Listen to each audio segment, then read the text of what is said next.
Income tax department has currently started making demands for certain type of expenditures which may seem to be very small or negligible in your cases. So it could be like groceries, for example.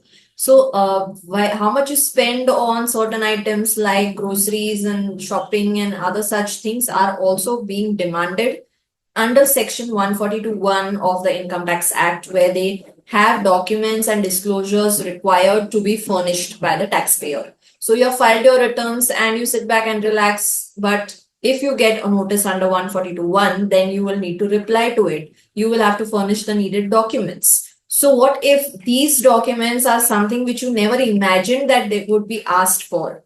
So this is something which we are going to discuss in this video of Commerce Gyan today. Let's understand in detail what type of notices are being served currently by the Income Tax Department, whether you will be at risk for the serving of such notices. Also, it is very important that while filing a return itself, you are prepared for such disclosure. So you don't have to worry about things when the notice is served to you. So be prepared in advance with the details so that you don't face any issues and problems later.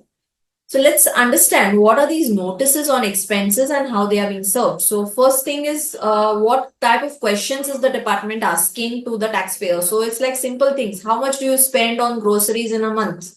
So if they ask you how much you have spent on your groceries, they may require the data of your withdrawals. So how much you have paid for the groceries. Or if you are not able to furnish, you say I paid for groceries in cash, then show me the cash withdrawal, right, from your account. So you say 5,000 I paid for groceries, show the 5,000 of withdrawal from your account, and at the same time, maybe a requirement of bill can also arise that you have spent those 5,000 on groceries only.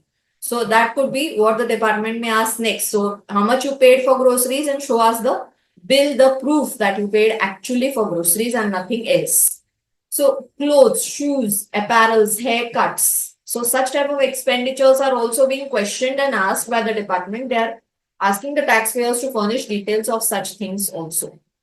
Then restaurant meals. So if you have earnings of 5 crore rupees in a year, let's say your turnover also could be 5 crores in a year, and your spendings on restaurants and bills could also be coming in the ambit of their questions. So overall, you can see that these type of notices are coming under section 142(1) to the taxpayers, where you can see different details that are required, just like we just discussed. So these type of requirements may arise under section 142(1), where the notice is served and questions are asked about your personal spendings. So earlier, it was a trend that business expenditures were questioned a lot. But now the trend is going on a personal level also. So people may say, okay, I'm withdrawing the cash or I'm not withdrawing the cash at all from my bank account. Then where are you spending your money from? Right? So you may show business expenses and incomes in a very balanced format, and you say, okay, income is 10 lakh rupees and against that expenditure was 3 lakhs. So 7 lakhs is my income. So that's fine. I mean, the department may not be in a problem for that. But if you say 7 lakhs is your income in that particular year, and you say I withdrew 0 rupees from the account, right, for personal use, then even a common person can have the question in the mind, and how did you survive throughout the year, isn't it?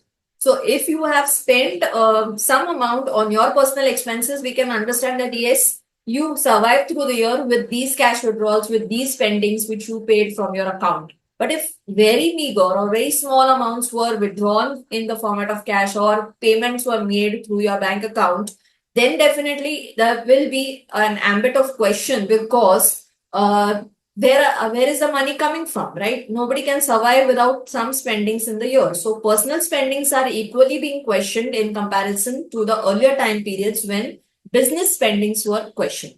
People, what they do is when they're filing their returns, they are very careful about how they're showing, they are disclosing or showing, or how the reflection of incomes and expenses of business is being done. But they don't understand that even personal spendings, even personal investments, personal expenditures are very important to be carefully shown in your capital account, so that you don't have issues ahead at the time of assessment. First thing when people can get such type of notices is, one is when you have low withdrawals in your account, when typically an individual has, like I said, a business income is earned in the year, but he is not showing any personal spendings, no withdrawals for personal use. How can that happen, right?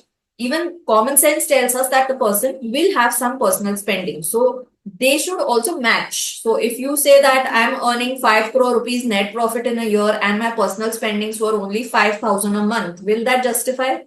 No, because your income and your lifestyle may not be justified by the income tax department. They may question this also. It's not necessary that you have to spend very large amounts just because you're earning more. But at the same time, if you're not spending more and your lifestyle looks lavish, then definitely there is something suspicious going on. So if your lifestyle spendings do not match with your income levels, there will be question. And secondly, if your withdrawals which are happening from your account and your spendings do not match. So if you see that, let's say your withdrawals from the account were 5 lakhs in the year, and at the same time you have bought maybe jewelry worth 10 lakh rupees in cash, right? It was not gone through the bank account, but you bought jewelry of 10 lakhs and your withdrawals were only 5 lakhs from the account. Then definitely your lifestyle or whatever spendings you have made in the year do not match with the earnings, or rather with the withdrawals from your bank account.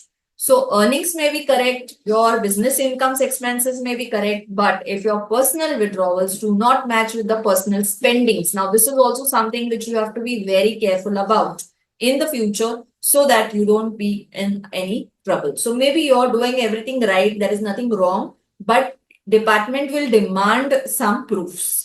So you may have incomes which are withdrawals, which are correct, justified, you are doing everything in the legal manner, but if you don't have proofs to justify whatever you have done, then you will be in problem.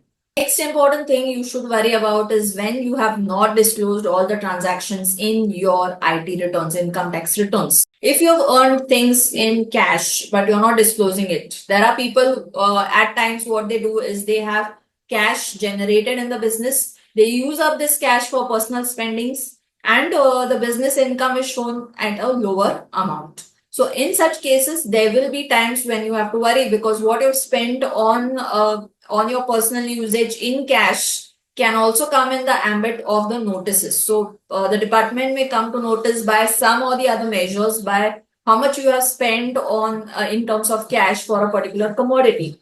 So in the whole year, if you spend, let's say, 6 lakhs rupees for your personal usage, but your withdrawals from your bank account were only 2 lakh rupees and 6 lakh rupees was your expense, then it is not justified. So if you are not disclosing all the transactions of your business in a proper manner in your IT return, income tax return, then you will definitely have to worry about the things. All the disclosures of your incomes have to be made correctly in the return. And another important thing is high cash transactions. So as I told you, even if you're transacting in cash, but you're disclosing the cash in your books of accounts, then there is no issues.